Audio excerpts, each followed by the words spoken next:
नमस्कार, बहुत स्वागत है आपका देश की बात में। और आप देख रहे हैं एपीएन पर देश की बात और मैं हूं आपके साथ राजश्री। देश की बात में आज हम बात करेंगे उत्तर प्रदेश के चुनावी संग्राम में राजनीतिक दलों की रणनीति की, समझेंगे प्रदेश के मुद्दों को और जानेंगे किस राजनीतिक दल के कौन कौन हैं स्टार प्रचारक।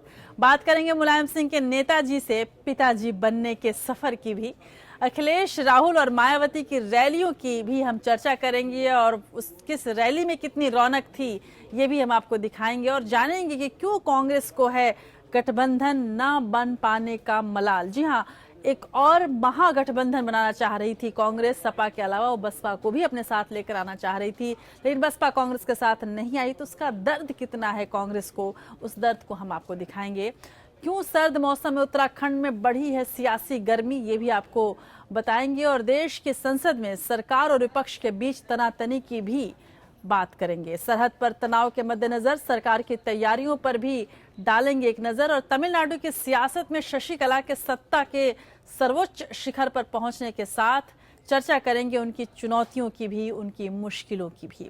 देश की माली हालत सुधारने की ओर जो केंद्र की कोशिशें हैं उन पर भी एक नजर होगी हमारी। और इसके अलावा देश विदेश की तमाम अन्य खबरें भी होंगी, अदालती दुनिया की हर हलचल पर हम नजर डालेंगे, बात इतिहास की करेंगे और एक ऐसे कवि को याद करेंगे जो हिंदी साहित्य का भी बहुत बड़ा सितारा बन सकता था, लेकिन उसने अपना रुख मोड़ा फिल्मों की ओर और वहाँ पर भी कुछ ऐसी गीत और ऐसे गाने उसने दिए जो आज भी हमारे दिलो दिमाग, हमारे जहन पर तारी हैं और वो हमारे लिए एक कहा जाए तो एक मील का पत्थर हैं। तो उस कवि को भी याद करेंगे। तो चलिए शुरू करते हैं देश की बात के इस नए सफर को।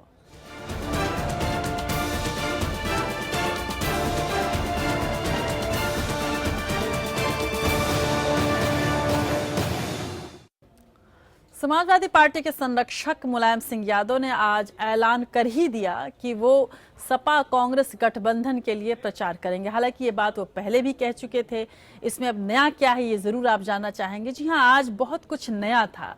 नेताजी के इस बयान से पार्टी में खुशियां लौट आई हैं। मुलायम सिंह ने यह भी कहा कि शिवपाल नई पार्टी नहीं बनाएंगे और ये नई बात थी। बजट सत्र में भाग लेने संसद पहुंचे मुलायम सिंह ने कहा कि सपा कांग्रेस गठबंधन के सत्ता में आने पर अखिलेश यादव उत्तर प्रदेश के सीएम बनेंगे। मुलायम सिंह यादव ने क्या क्या कहा ये बहुत मायने नहीं रखता। मुलायम सिंह यादव ने हर वक्त राजनीति, समय, काल और पार्टी और अपने बेटे के भविष्य को ध्यान में रखकर बयान दिए हैं, बयान बदले हैं। मुलायम सिंह यादव ने इन बातों को कैसे कहा ये बहुत मतलब रखता है। जी हाँ, देखिए रिपोर्ट और इसमें मुलायम सिंह यादव के बॉडी लैंग्वेज पर आप जरूर ध्यान देंगे और इसके बाद हम इस पर चर्चा भी करेंगे। अखिलेश के साथ कांग्रेस ने भी नेताजी के बयान से राहत की सांस ली। चुनावी मौसम में लोग अखिलेश को औरंगजेब बता रहे थे। मुलायम सिंह चुनाव प्रचार करें या ना करें, लेकिन उनके ऐलान से दोष निकालने वालों के मुंह धुआं हो गए। संसद पहुंचे मुलायम सिंह ने गठबंधन को बिना शर्त समर्थन दे दिया। आप समाजवादी पार्टी का और कांग्रेस का प्रचार करेंगे? जब गठबंधन है तो प्रचार तो करनी है।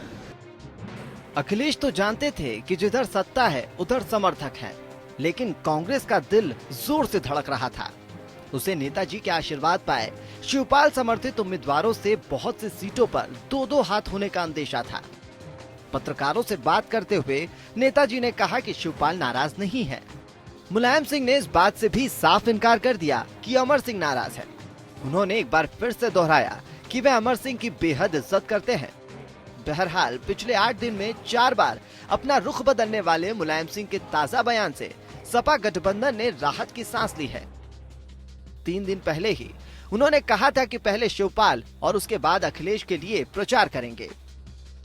और शिवपाल यादव का भी प्रचार करने जाएंगे? सीट है वो तो लड़ रहा है, तो आप उनका भी प्रचार करने जाएंगे? क्यों नहीं जाएंगे? शिवपाल का आप यही सवाल पूछना है, शिवपाल का प्रचार क्यों नहीं करेंगे? करेंगे। तो क्या नई पार्टी बनाएंगे शिवपाल यादव? शिवपाल यादव कैसे बनाएगा? जो हमसे बात नहीं होगी, पार्टी से बात नहीं होगी। इससे पहले 29 जनवरी को नेताजी नाराज हो गए थे और गठबंधन को भूल बताते हुए प्रचार करने से इनकार कर दिया था। यही नहीं, इससे पहले नाराज कार्यकर्ताओं को कांग्रेस के खिलाफ पर्चे दाखिल करने के लिए भी उकसाया और प्रचार में आने का भरोसा दिया था। इससे पहले नेताजी ने साइकिल पर चुनाव आयोग में दावा भी ठोका था, लेकिन पक्के कागजात दाखिल नहीं किए थे। उससे भी पहले सभा के अधिवेशन को ही असंवैधानिक करार दे दिया। इस बार नेताजी के जवाब पत्रकारों को साफ साफ समझ नहीं आ रहे थे, लेकिन उनके फैसलों को अब देखें तो वो साफ साफ समझ में आने लगे हैं। समझ में आ जाता है कि नेताजी को लोग मुलायम क्यों कहते हैं। अंशुमान त्रिपाठी, एपीएन।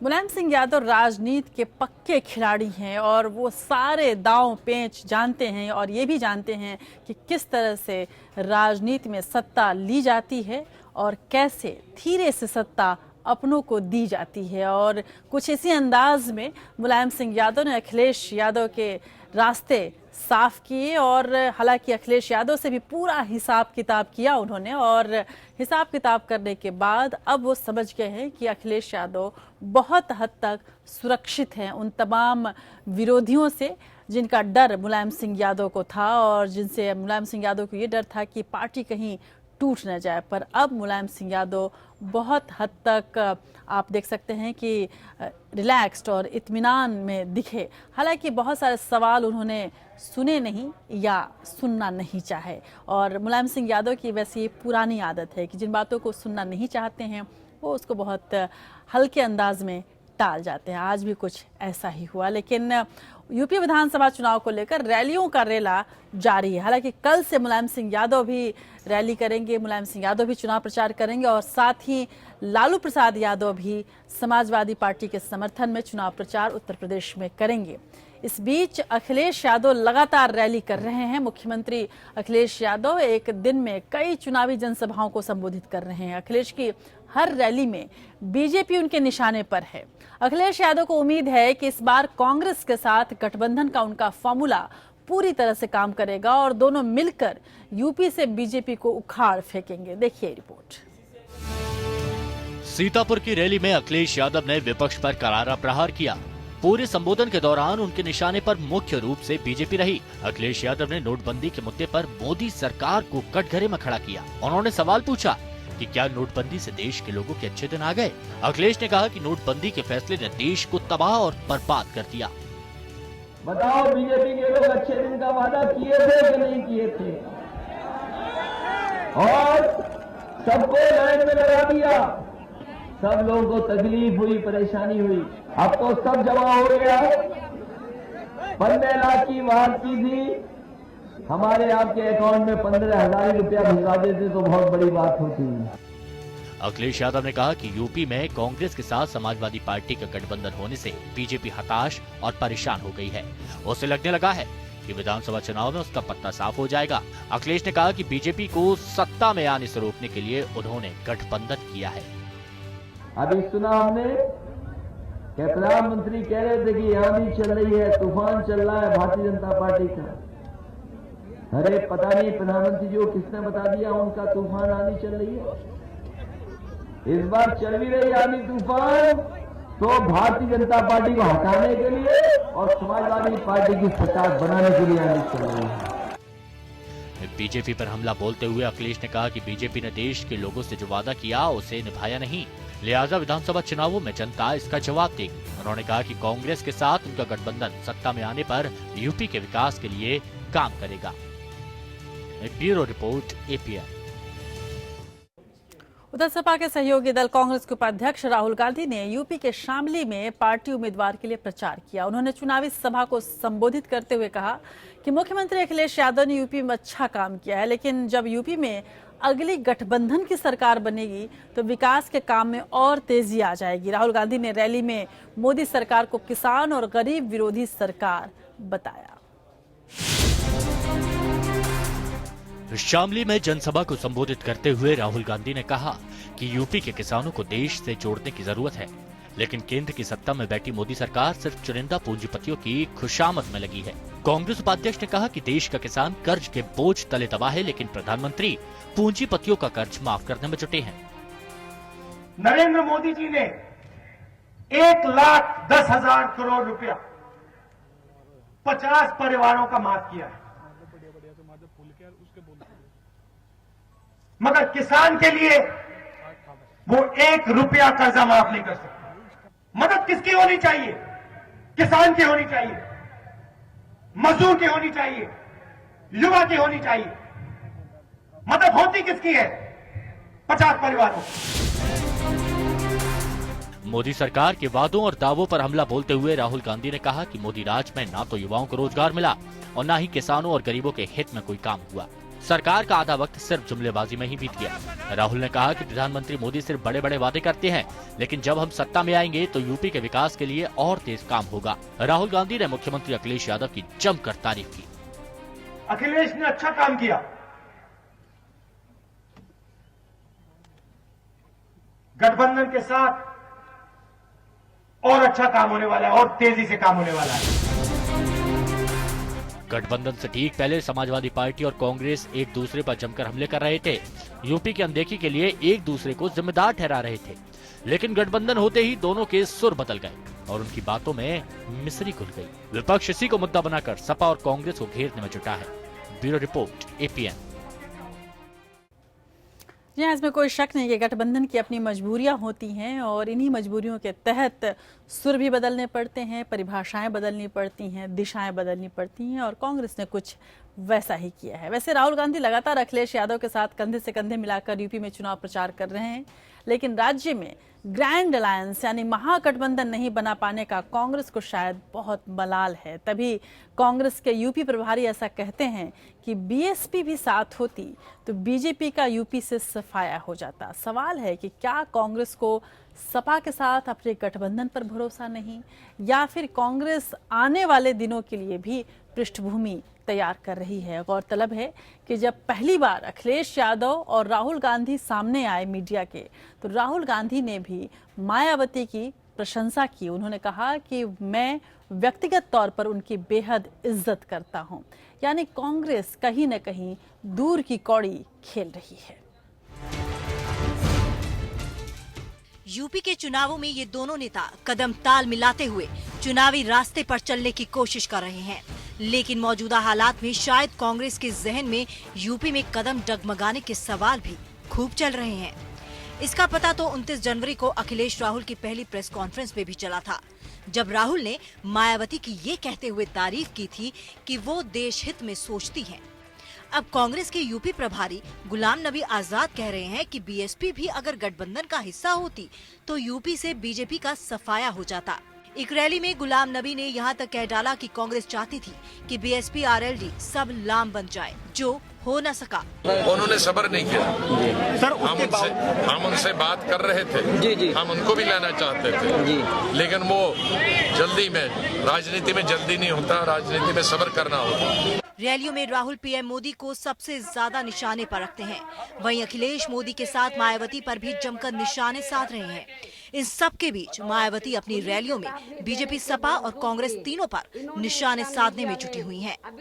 लेकिन राजनीति में तस्वीर बिगड़ने के साथ बनते भी देर नहीं लगती। कांग्रेस यूपी में बीजेपी को रोकने के लिए इस बार हर दांव आजमाने को तैयार दिख रही है। नतीजे के बाद विधानसभा के त्रिशंकु होने के हालात में वो बीएसपी में संभावना देख रही होगी, जिसके चलते बीएसपी पर सीधे हमले से वो परहेज कर रही है। Bureau report, APN। और जब पॉलिटिकल मैनेजमेंट भी काम करे और राजनीति में भी सब चीज़ों को बिल्कुल मैनेज करके रखा जाता है, तो जाहिर सी बात है कि चाहे आपकी बॉडी लैंग्वेज हो या फिर आपके बातचीत का अंदाज या फिर आप क्या कहेंगे, किससे गठबंधन करेंगे, किसके साथ रहेंगे, इन सब चीज़ों पे बहुत नुक्ताचीनी होती है और कांग्रेस इस बात को समझ रही है। इसीलिए जब से कांग्रेस ने सपा से गठबंधन किया है, अखिलेश और राहुल दोनों ही एक दो दोस्त के तौर पर हमेशा आते हैं जनता के सामने, और साथ ही एक और रास्ता कांग्रेस खोल के रख रही है कि यदि ज़रूरत पड़े तो एक अभिभावक के तौर पर मायावती को भी साथ लिया जा सके। और हालांकि अखिलेश यादव को इससे थोड़ी सी परेशानी ज़रूर होगी, लेकिन अब अखिलेश यादव ने जब ये साबित कर दिया है कि वो युवा हैं और अपने फैसले खुद ले सकते हैं, तो शायद पुरानी दुश्मनी को भुलाया भी जा सकता है यदि बात सत्ता की हो तो। अब सत्ता के लिए कांग्रेस और सपा को चाहे बीएसपी की जरूरत हो या न हो, लेकिन बीएसपी अध्यक्ष मायावती सपा और बीजेपी पर तीखे हमले कर रही हैं। वो भी कांग्रेस को इस हमले में ज्यादा तौर पर शामिल नहीं करती। हालांकि यूपी के 2 लड़के उनके निशाने पर होते हैं। फर्रुखाबाद और आगरा की रैली में मायावती के निशाने पर मुख्य रूप से सपा कांग्रेस गठबंधन रहा, लेकिन उसमें भी अखिलेश यादव उनके मुख्य निशाने पर थे। मायावती ने केंद्र की मोदी सरकार को भी नहीं बख्शा। मायावती ने अखिलेश सरकार पर कानून व्यवस्था से खिलवाड़ का आरोप लगाया, तो वहीं नोटबंदी को लेकर बीजेपी सरकार की घेराबंदी भी की। मायावती ने कहा कि अखिलेश यादव एक दागी चेहरा हैं।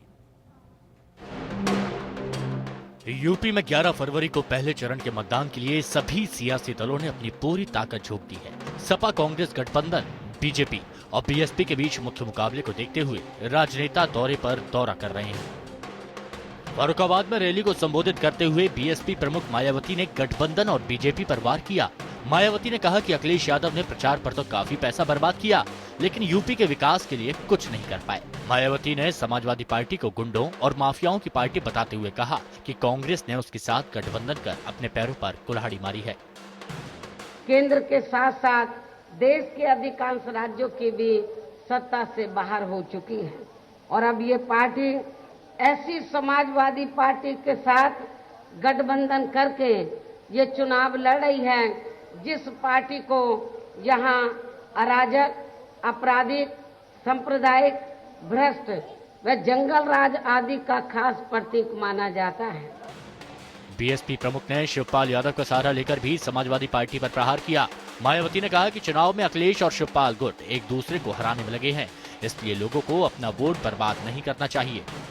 शिवपाल यादव को जनता के सामने अपमानित किया है, तो इसका अब शिवपाल यादव व इनके खेमे के लोग इस चुनाव में अंदर अंदर अखिलेश व इनके खेमे के लोगों को जरूर नुकसान पहुंचाएंगे।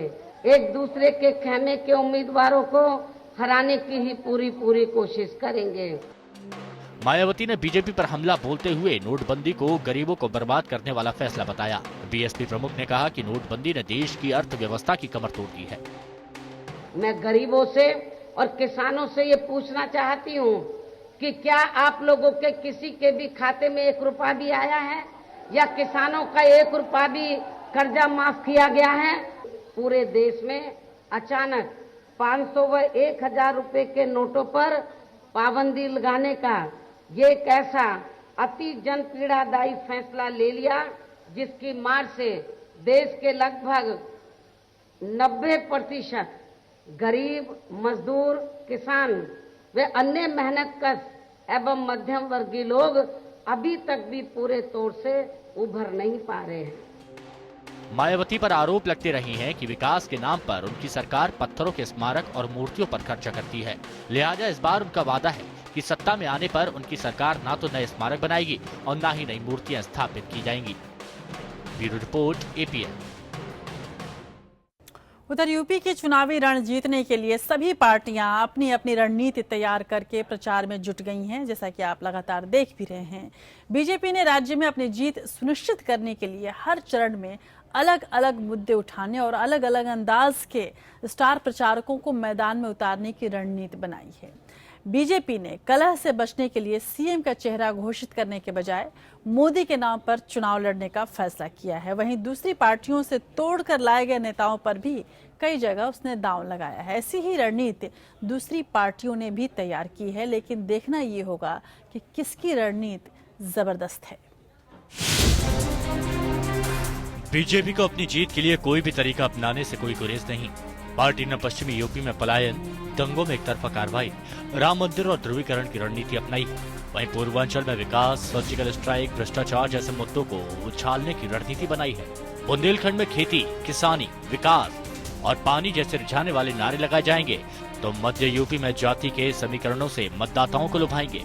पश्चिमी उत्तर प्रदेश में आम चुनाव के समय ध्रुवीकरण की खेती से खड़ी हुई सांप्रदायिकता की फसल को जमकर काटने की तैयारी है। इसलिए इस विधा के महायोद्धा योगी आदित्यनाथ जैसे दिग्गजों को वहां भेजने की तैयारी है। राष्ट्रीय अध्यक्ष अमित शाह कह आए हैं कि दंगों में सपा सरकार की एक तरफा कार्रवाई नहीं चलेगी। 200 से ज्यादा जगह पर दंगे हुए हैं और दंगे के अंदर एक तरफा कार्यवाही, वोट बैंक के ध्रुवीकरण के लिए, वोट बैंक के तुष्टीकरण के लिए एक तरफा कार्यवाही हुई।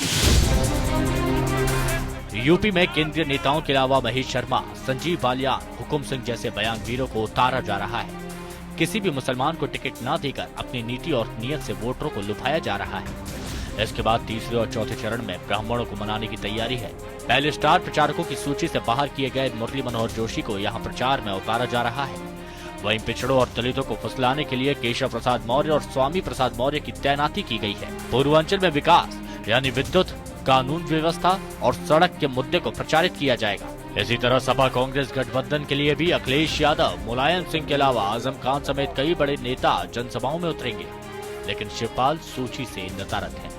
वहीं कांग्रेस से सोनिया गांधी, राहुल और प्रियंका गांधी के अलावा राज बब्बर, गुलाम नबी आजाद, प्रमोद तिवारी जैसे नेता प्रचार करेंगे। कांग्रेस की रणनीति बीजेपी पर हमले की है, अब बसपा को नजरअंदाज करने की है। वहीं बीजेपी अखिलेश के साथ कांग्रेस को भी निशाने पर ले रही है। कांग्रेस नोटबंदी से लेकर सभी राष्ट्रीय मुद्दों को हवा दे रही है, लेकिन मायावती राज्य की कानून व्यवस्था और विकास पर लगातार सवाल खड़ा कर रही है। बहरहाल लोकतंत्र में प्रचार की बहार के बावजूद जनता अपना मन बना चुकी है। अब मतदान के दिन का इंतजार है। मतगणना के बाद मालूम हो सकेगा कि जनता को किससे आस है। Bureau report, APN.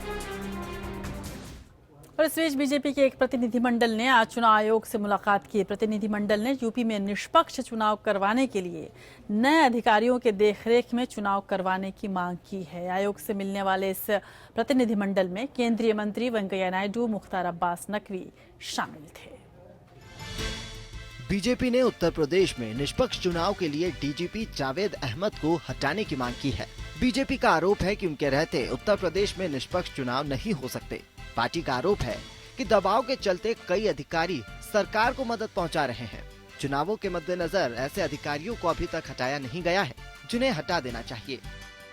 इसके बारे में हमने इलेक्शन कमीशन को अवगत कराया और रिप्रेजेंटेशन भी दिया है। उनको तुरंत वहां से हटा के और कोई कॉम्पिटेंट सीनियर आदमी को डायरेक्टर जनरल ऑफ पुलिस का नियुक्ति करके चुनाव निष्पक्ष और स्वतंत्र चुनाव कराने के लिए पूरा प्रयास होना चाहिए, ऐसा हमने चुनाव आयोग से अनुरोध किया है।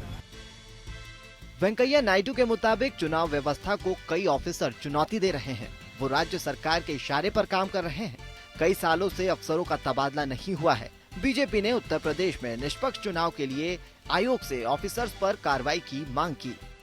ये डीएम्स होता है, डिस्ट्रिक्ट मैजिस्ट्रेट्स, ये डीएम्स वगैरह मुख्य सचिव के अंदर काम करते हैं। और डीएम्स विशेष रूप में हमने मेरठ का, रामपुर का, फिरोजाबाद का 3 उदाहरण भी दिया हम लोगों ने। और इसके साथ अन्य डीएम्स में भी दबाव में आ रहे। कारण क्या है, मिसयूज करना। वहाँ का पार्टियों ने जिस तरह का व्यवहार किया है, समाजवादी पार्टी, उसके पहले बहुजन समाजवादी पार्टी भी, सबको मालूम है। केंद्रीय मंत्री वेंकैया नायडू, मुख्तार अब्बास नकवी और निर्मला सीतारमण की अगुवाई में मिलने पहुंचे दल ने चुनाव आयोग से कैराना, मुजफ्फरनगर और आसपास के इलाकों से पलायन कर चुके लोगों को वोट डालने का अधिकार देने की मांग भी की। Bureau report, APN. और उधर यूपी के पड़ोसी राज्य उत्तराखंड में 15 फरवरी को चुनाव होने हैं और चुनाव प्रचार अपने चरम पर है। लाल कुआं में एक चुनावी रैली को संबोधित करते हुए पूर्व मुख्यमंत्री और बीजेपी नेता भगत सिंह कोश्यारी ने सीएम हरीश रावत पर बड़ा हमला किया।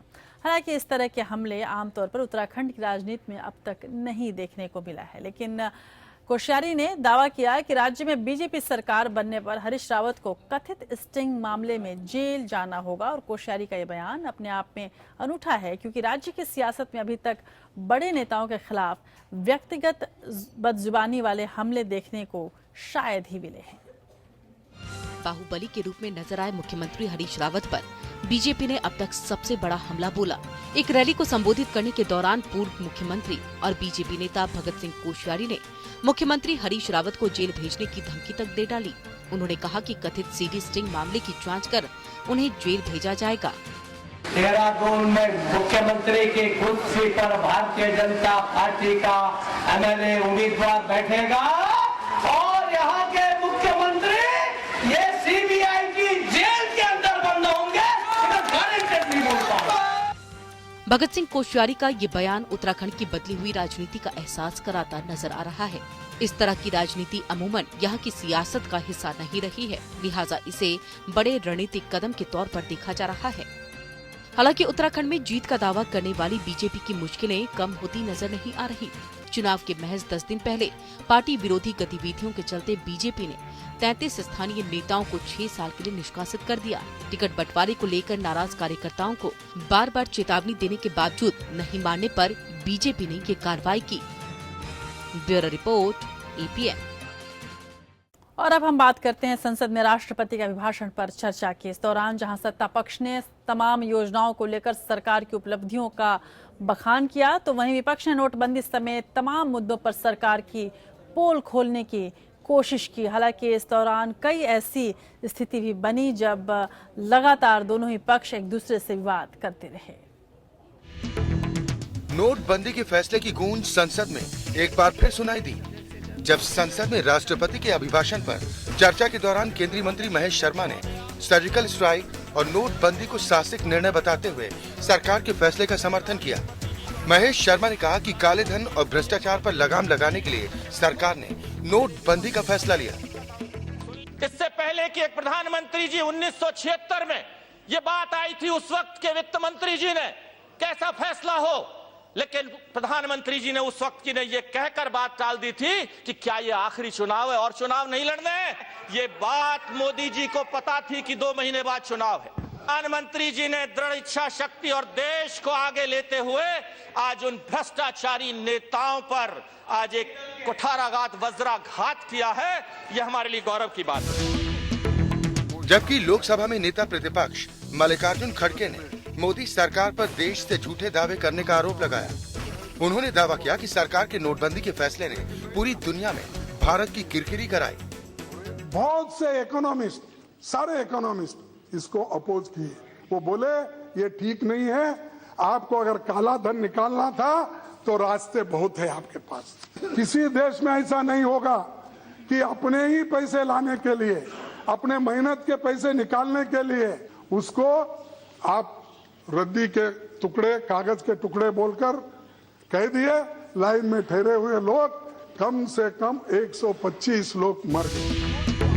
चर्चा के दौरान नोटबंदी को लेकर उस वक्त माहौल गर्म हो गया, जब कांग्रेस ने आरोप लगाया कि नोटबंदी के फैसले से पहले बीजेपी ने पैसों को ठिकाने लगा दिया।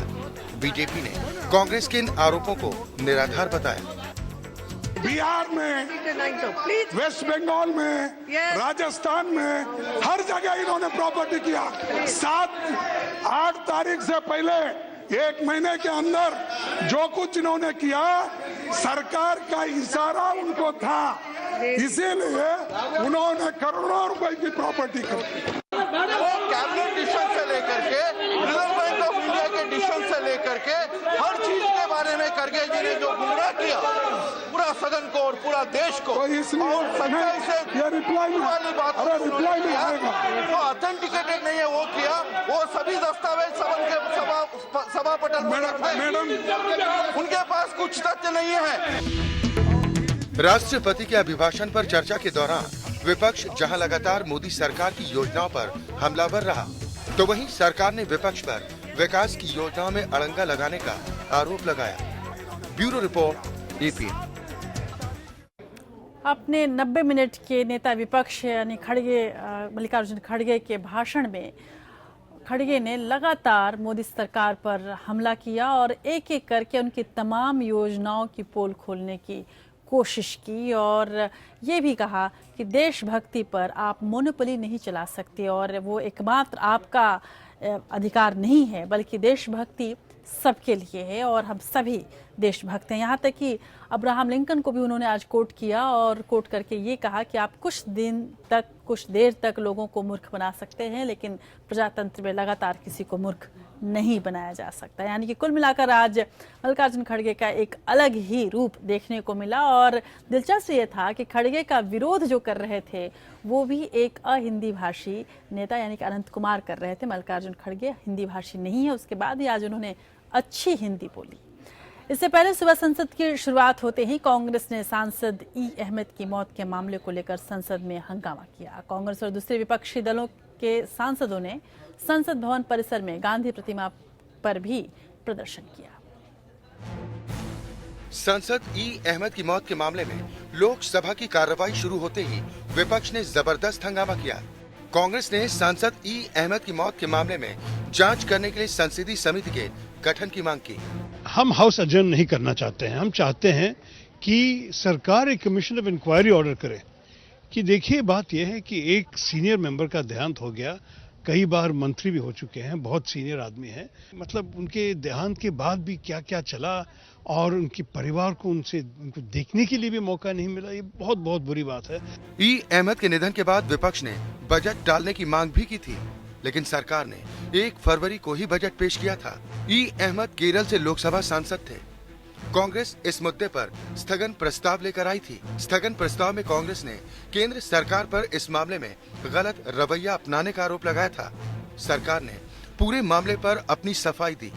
राष्ट्रपति अभिभाषण के बारे में संसद में चर्चा शुरू हो चुकी है। राज्यसभा ने 1 दिन का चर्चा भी संपन्न कर चुका है और मैं इतना ही निवेदन करूंगा विपक्ष को, यानी लोकसभा में भी हम सबको राष्ट्रपति अभिभाषण के ऊपर चर्चा करना है। संसद ई अहमद की मौत को लेकर सियासत जारी है। संसद भवन परिसर में केरल के सांसदों ने गांधी प्रतिमा के पास इकट्ठा होकर विरोध जाहिर किया। विपक्षी सांसदों के विरोध प्रदर्शन में कांग्रेस उपाध्यक्ष राहुल गांधी भी शामिल हुए। Bureau report, APN। और अब बात करते हैं देश के दक्षिणी राज्य तमिलनाडु की, जहां शशिकला नटराजन मुख्यमंत्री पद की कल शपथ ले सकती हैं। शपथ ग्रहण समारोह सुबह 11 बजे मद्रास यूनिवर्सिटी ऑडिटोरियम में होने के आसार हैं। रविवार को हुई AIADMK विधायक दल की मीटिंग में शशिकला को नेता चुना गया था। हालांकि सत्ता संभालने के बाद शशिकला के सामने चुनौतियां भी कम नहीं होंगी। शशिकला की खबर सबसे पहले हमने आपको दी थी और हमने लगातार आपको बताया था, दिखाया था और समझाया था कि शशिकला किस तरह से तमिलनाडु की मुख्यमंत्री बन सकती हैं और ये खबर सही साबित हुई। अब शशिकला के सामने चुनौतियां क्या हैं, ये हम आपको दिखाते हैं। तमिलनाडु की मुख्यमंत्री बनने के बाद शशिकला को कई चुनौतियों का सामना करना पड़ सकता है। वे जयललिता जैसी लोकप्रिय नहीं है, जयललिता जैसा जन समर्थन भी नहीं है शशिकला के पास। ऐसे में खासकर गांवों और गरीबों के बीच शशिकला को खुद को स्थापित करना होगा। अभी विधायक चुनाव नहीं चाहते क्योंकि उनके पास कोई जिताऊ चेहरा नहीं है, लेकिन 3.5 साल बाद राज्य में चुनाव होने हैं। ऐसे में शशिकला को कार्यकर्ताओं के साथ सामंजस्य बनाना होगा। थम्बीदुरई पन्नीरसेल्वम, VS चंद्रलेखा जैसे बड़े चेहरे विद्रोह कर सकते हैं। जयललिता के रिश्तेदार दीपा के नेतृत्व में अगर कोई नया मोर्चा खोल दिया जाता है तो शशिकला को उससे भी मजबूती से निपटना होगा। शशिकला 2 दशक तक जयललिता की परछाई की तरह रही, लेकिन 2011 में आरोप लगा कि शशिकला ने पटी नटराजन को CM बनाने के लिए जयललिता को धीमा जहर देकर मारने की कोशिश की। इसके बाद जयललिता ने शशिकला को अपने घर और पार्टी दोनों से निकाल दिया। यह अलगाव 100 दिन तक चला। शशिकला के माफी मांगने पर जयललिता ने उन्हें दोबारा दोस्त के तौर पर अपना लिया। जब जयललिता का निधन हुआ तो शशिकला ने ही भतीजे दीपक के साथ अंतिम संस्कार की रस्में निभाई। CM पन्नीरसेल्वम की बजाय शशिकला अम्मा के ज्यादा नजदीक नजर आई। वैसे जल्द ही शशिकला को DMK के कार्यकारी अध्यक्ष MK स्टालिन से कड़ी टक्कर मिलेगी।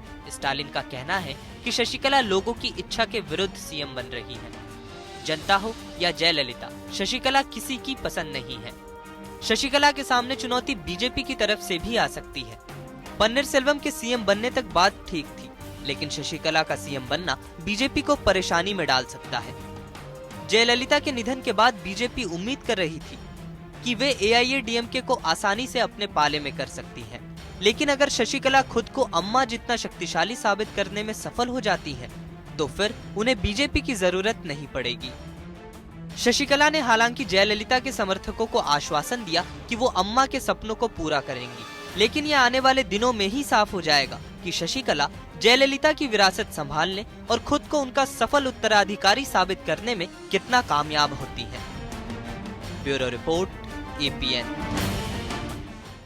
और फिलहाल शशिकला नटराजन तमिलनाडु की अगली CM के रूप में कल शपथ लेंगी या नहीं, इस पर जैसा कि हमने आपको बताया कि सस्पेंस भी बना हुआ है। हालांकि कहा जा रहा है कल वो मुख्यमंत्री पद की शपथ ले सकती हैं। हालांकि जो सस्पेंस है उसकी भी एक बड़ी वजह है। दरअसल इसकी दो वजह हैं। पहली, पनीरसेल्वम का सीएम पोस्ट से इस्तीफा राज्यपाल ने जरूर मंजूर कर लिया, लेकिन शशिकला की पार्टी AIADMK ने शपथ ग्रहण समारोह पर कोई बयान अभी तक जारी नहीं किया है। और दूसरी वजह है, सुप्रीम कोर्ट में एक जनहित याचिका दायर की गई है। इसमें मांग की गई है कि मंगलवार को यदि शपथ ग्रहण समारोह होने वाला है तो उस पर रोक लगाई जाए। हालांकि इसमें उतना दम नहीं है।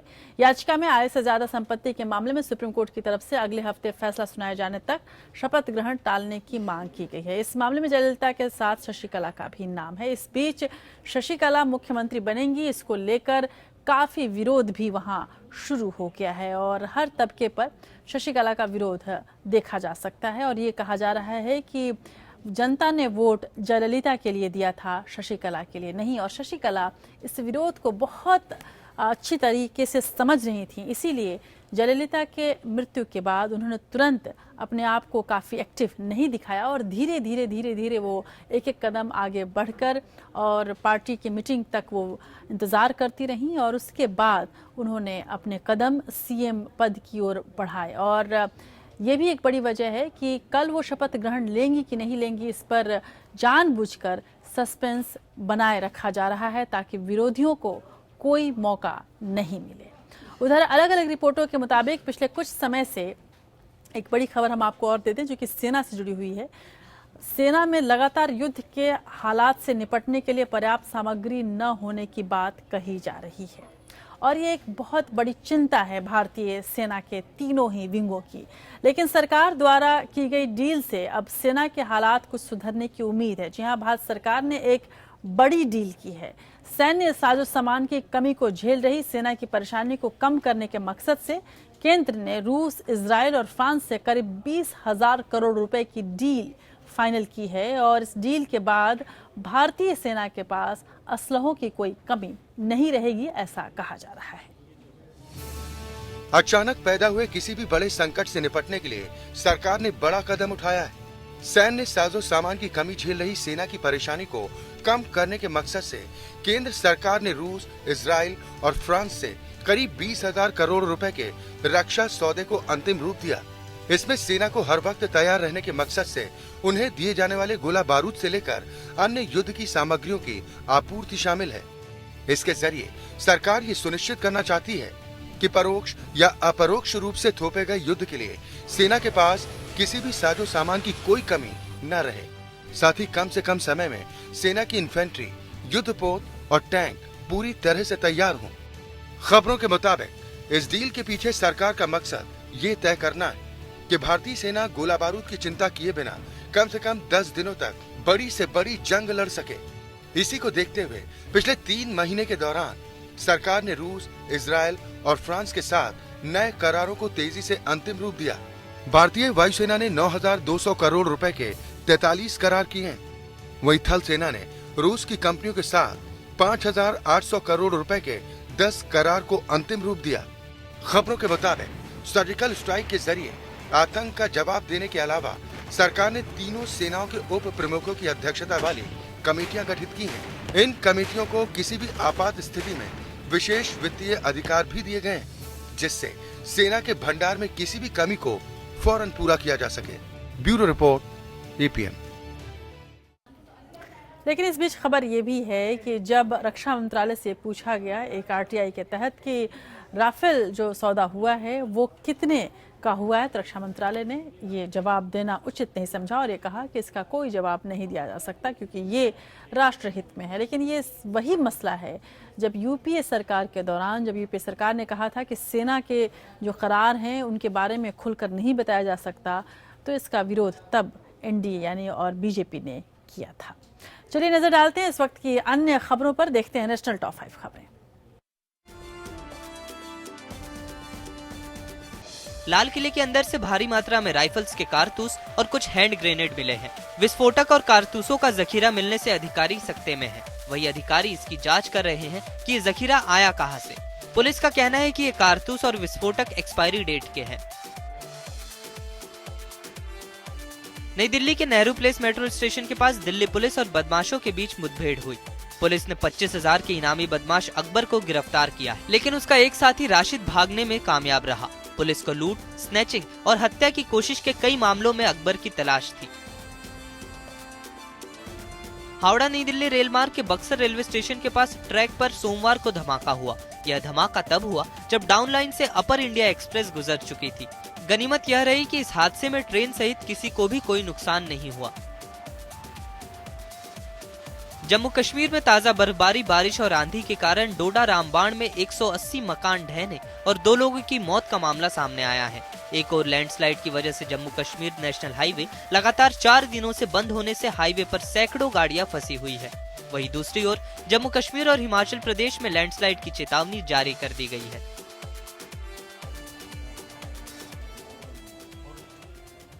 और आप देख रहे हैं देश की बात। हम आपको ये भी बता दें कि आप सीधे तौर पर हमसे जुड़ सकते हैं और आप हमें सोशल मीडिया पर यदि फॉलो करना चाहते हैं या अपनी कोई खबर हम तक भेजना चाहते हैं तो आप हमसे ज़रूर संपर्क करें। अगर आपके पास कोई खबर हो तो हमें भेज सकते हैं, कोई वीडियो हो वो आप हमें भेज सकते हैं और हम आपका वो वीडियो, वो खबर ज़रूर अपने चैनल पर दिखाएंगे। आप अपना नाम पता भी हमें भेज सकते हैं। हमारे सोशल मीडिया के जो हैंडल्स हैं वो हम आपको एक बार फिर से दिखा रहे हैं अपने स्क्रीन पर और आप देख सकते हैं। हमारा ट्विटर हैंडल है APN न्यूज़ इंडिया, आप इसे फॉलो कर सकते हैं और DM के द्वारा, डायरेक्ट मैसेज के द्वारा आप हमें अपनी खबर, अपनी बात हमें भेज सकते हैं। और साथ ही आप हमें व्हाट्सअप भी कर सकते हैं। हमारा नंबर है 9643106027 और आप कोई भी खबर हो, आपके आसपास कुछ भी घट रहा हो, आप चाहते हैं कि वो APN पर दिखाया जाए तो आप हमें व्हाट्सअप भी कर सकते हैं, हमें ट्वीट करके भी अपनी खबर को भेज सकते हैं। और हमारा फेसबुक पेज है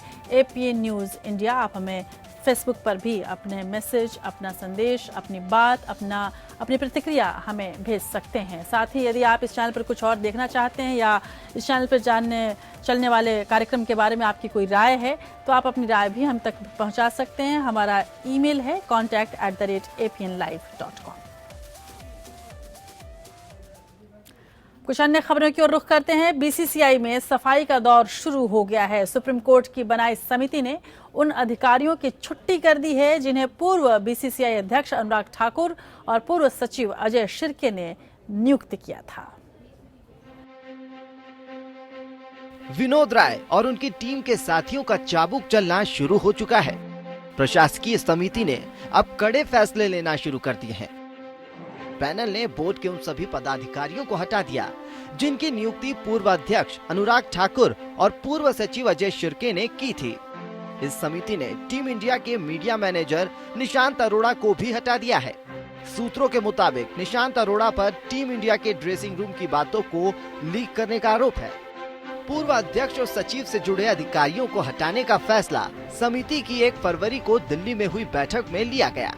समिति ने BCCI के दिल्ली दफ्तर के लिए एक केयर टेकर की नियुक्ति का निर्णय लिया है। साथ ही ये भी तय किया गया कि भविष्य में स्टाफ की नियुक्ति समिति की मंजूरी के बिना नहीं हो सकेगी। यही नहीं, इंडियन प्रीमियर लीग को लेकर BCCI के CEO जौहरी को कॉन्ट्रैक्ट के आधार पर नियुक्ति की इजाजत दी गई है और ये अधिकतम 4 महीने के लिए होगी। इसके साथ ही समिति ने मामलों के आधार पर BCCI के टेंडर्स को लेकर निर्देश जारी किए।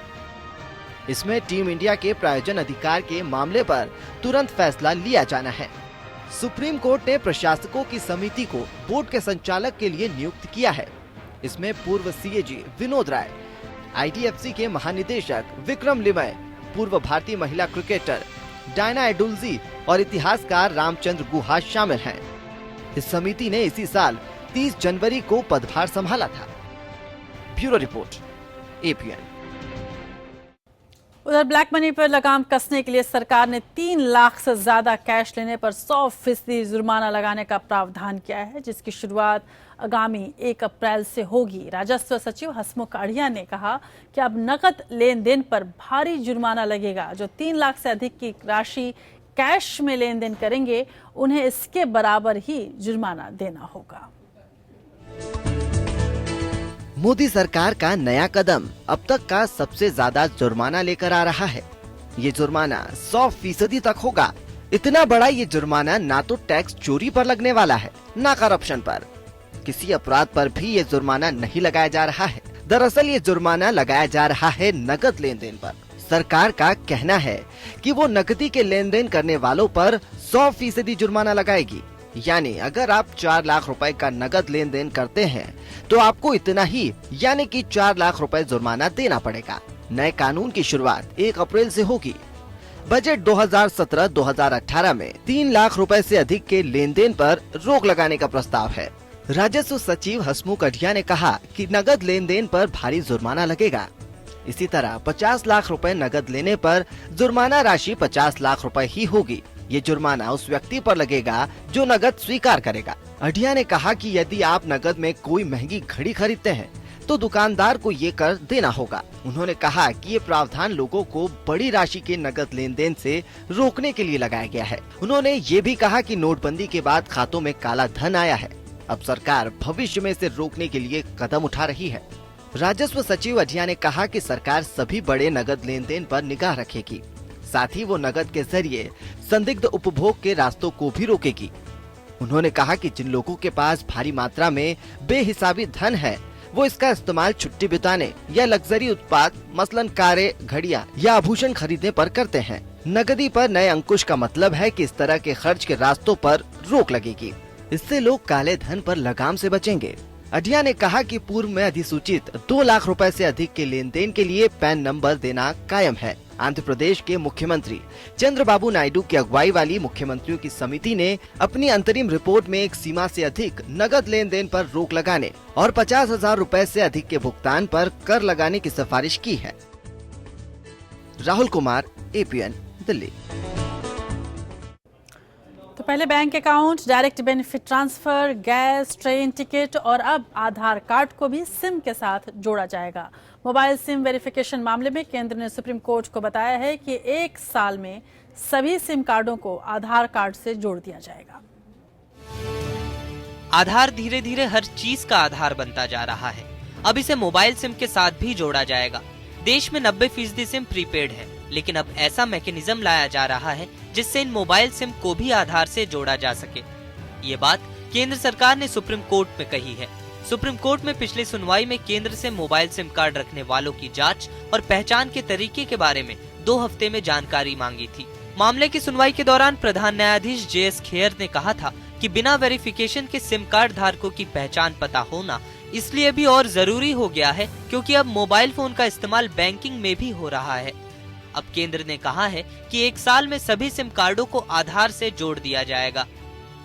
केंद्र सरकार ने ये जानकारी NGO लोक नीति की जनहित याचिका पर सुनवाई के दौरान दी है। इस याचिका में कहा गया है कि देश में 90 करोड़ प्रीपेड सिम धारक हैं, जिनमें से 5 करोड़ सिम धारक ऐसे हैं जिनकी कोई जांच ही नहीं हुई है।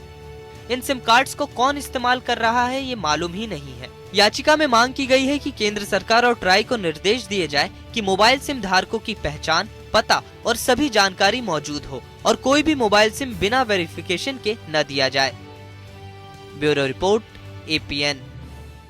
और अदालत की दुनिया की कुछ और बड़ी खबरों पर नजर डालते हैं। देखते हैं लीगल टॉप 5 खबरें।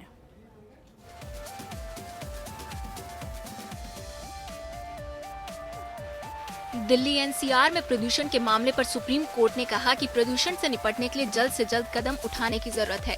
कोर्ट ने दिल्ली, हरियाणा, राजस्थान और उत्तर प्रदेश की सरकार के साथ साथ केंद्रीय प्रदूषण नियंत्रण बोर्ड को 2 हफ्ते में आपस में मीटिंग करने का निर्देश दिया। कोर्ट ने 6 मार्च तक वायु प्रदूषण को नियंत्रित कैसे किया जाए इस पर रिपोर्ट मांगी है। जम्मू कश्मीर में अल्पसंख्यक समुदाय के लिए सरकारी स्कीमों के मामले पर सुप्रीम कोर्ट ने मोदी सरकार को कड़ी फटकार लगाई। कोर्ट ने जवाब दाखिल न करने के कारण केंद्र पर 20,000 रुपए का जुर्माना भी लगाया। इससे पहले भी जवाब दाखिल न करने के लिए सुप्रीम कोर्ट ने केंद्र सरकार और जम्मू कश्मीर सरकार पर 15,000 रुपए का जुर्माना लगाया था। सुप्रीम कोर्ट ने केंद्र के रुख पर चिंता व्यक्त की और जल्द से जल्द जवाब दाखिल करने का निर्देश दिया। कोर्ट ने अब सरकार को 6 हफ्ते में जवाब दाखिल करने का निर्देश दिया है। सुप्रीम कोर्ट ने नियमों की अनदेखी करने पर सुपरटेक बिल्डर की अनुमति से अधिक बनाए गए फ्लैट्स को जब्त करने का आदेश दिया है। Greater Noida authority in flats को जब्त करेगी। सुपरटेक बिल्डर्स पर आरोप है कि उन्होंने अनुमति से ज्यादा फ्लैट्स का निर्माण किया। इससे पहले 11 जनवरी को इलाहाबाद हाई कोर्ट ने भी ग्रेटर नोएडा में सुपरटेक के 400 फ्लैटों कब्जे और आवंटन पर रोक लगा दी थी। सुप्रीम कोर्ट ने शारदा घोटाले की आरोपी मनोरंजना सिंह को जमानत दे दी है। शारदा चिट फंड में आरोपी मनोरंजना सिंह पूर्व केंद्रीय मंत्री मतंग सिंह की पत्नी और पत्रकार है।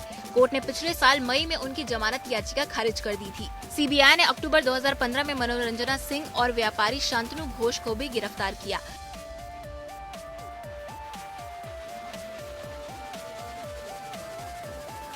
और अब रुख करते हैं कुछ अंतर्राष्ट्रीय खबरों की ओर। ट्रैवल बैन मामले में याचिका खारिज होने से बौखलाए डोनाल्ड ट्रंप का गुस्सा अब जज पर फूटा है। उन्होंने कहा है कि अगर देश में किसी तरह की कोई घटना होती है तो इसके लिए जज और कोर्ट सिस्टम ही जिम्मेदार होंगे। बता दें कि सैन फ्रांसिस्को की कोर्ट ने सिएटल के फेडरल जज के उस फैसले पर रोक लगाने से मना कर दिया जिसमें ट्रैवल बैन पर लगी रोक तुरंत हटाने की बात कही गई थी।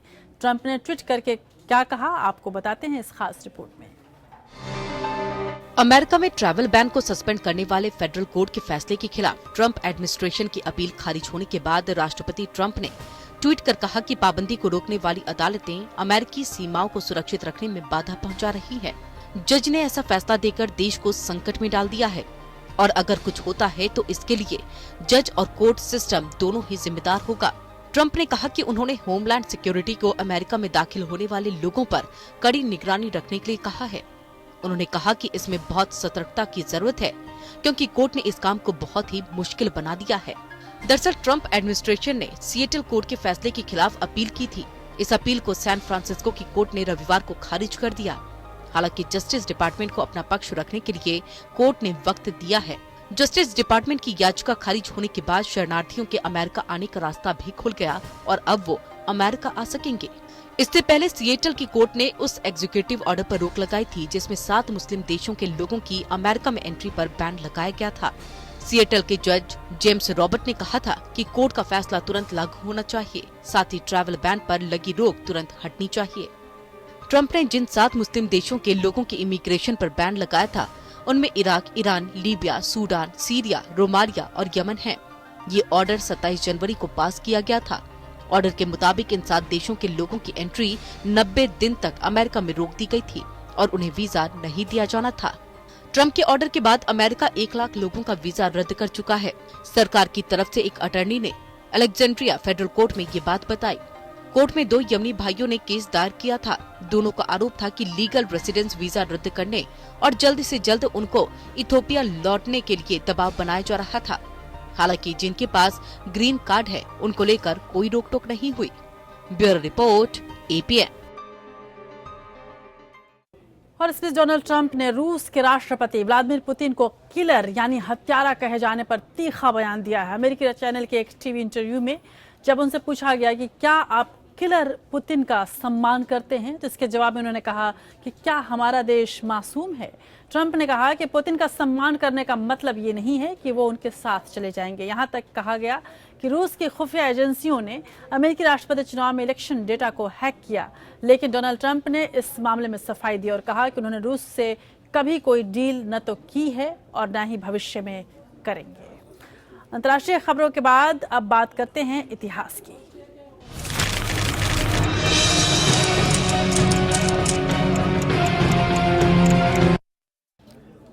दुनिया के इतिहास में 6 फरवरी कई घटनाओं के कारण महत्वपूर्ण है। जानिए कुछ ऐसी बड़ी घटनाओं के बारे में जो आज ही के दिन हुई थी।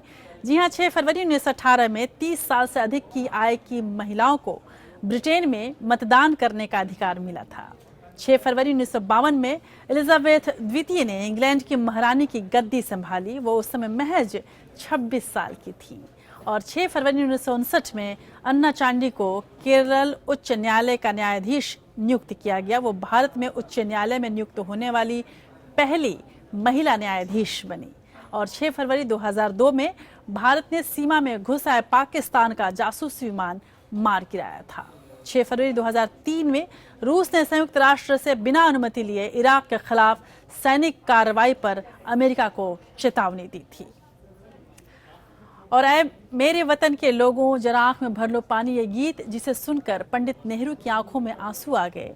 इस गीत ने लाखों भारतवासियों के हृदय को झकझोर दिया। आज कालजयी रचनाकार कविराज प्रदीप की जयंती है। कवि प्रदीप ने ही इस गीत को लिखा था। उनका मूल नाम रामचंद्र नारायण जी द्विवेदी था। उनका जन्म 6 फरवरी 1915 को मध्य प्रदेश के उज्जैन में बदनगर नामक स्थान में हुआ था। कवि प्रदीप की पहचान 1940 में रिलीज हुई फिल्म बंधन से बनी, लेकिन 1943 के स्वर्ण जयंती हिट फिल्म किस्मत के गीत दूर हटो ए दुनिया वालों हिंदुस्तान हमारा है ने उन्हें गीत के रचनाकारों में अमर कर दिया। और कवि प्रदीप महज फिल्मों के ही गीतकार नहीं थे, बल्कि मशहूर कवि निराला ने उनके लिए कहा था कि वो संभावनावान कवि हैं और यदि वो फिल्मों की ओर नहीं जाते तो शायद हिंदी साहित्य का एक और अनूठा कवि हिंदी साहित्य के पास होता और वो छायावाद का एक और स्तंभ बन सकता था। हालांकि जिस तरह से तमाम समीक्षकों ने कवि प्रदीप को मानने से इनकार कर दिया था और उन्हें मंचीय कवि कहा था, इसी वजह से कवि प्रदीप का हिंदी साहित्य से मोह भंग हुआ और वो फिल्मों की ओर मुड़ गए और फिल्मों की गीतों को लिखने लगे। हालांकि सूर्यकांत त्रिपाठी निराला को हमेशा ये अफसोस रहा कि हिंदी ने एक अनूठे कवि को खो दिया और एक फिल्मी कवि को हालांकि फिल्मी दुनिया ने पा लिया। प्रदीप की यादों के साथ और उनकी मशहूर गीतों के साथ आपको छोड़ जाते हैं। मुझे दीजिए इजाज़त, नमस्कार। मेरे वतन के लोगों, जरा आँख में भर लो पानी, जो शहीद हुए हैं उनकी जरा याद करो कुर्बान। हम लाए हैं तूफान से किश्ती निकाल के, इस देश को रखना मेरे बच्चों संभाल के। इंसान का इंसान से हो भाईचारा, यही पैगाम हमारा, यही पैगाम हमारा। उम्र की कलियों तुमको देख रही दुनिया सारी, तुमसे बड़ी जिम्मेदारी। देख तेरे संसार की हालत क्या हो गई भगवान, कितना बदल गया इंसान, कितना बदल गया इंसान। यहाँ वहाँ जहाँ तहाँ मत पूछो कहाँ कहाँ है संतोषी माँ, अपनी संतोषी माँ, अपनी संतोषी माँ। चल अकेला चल अकेला चल अकेला, तेरा मेला पीछे छूटा राही चल अकेला।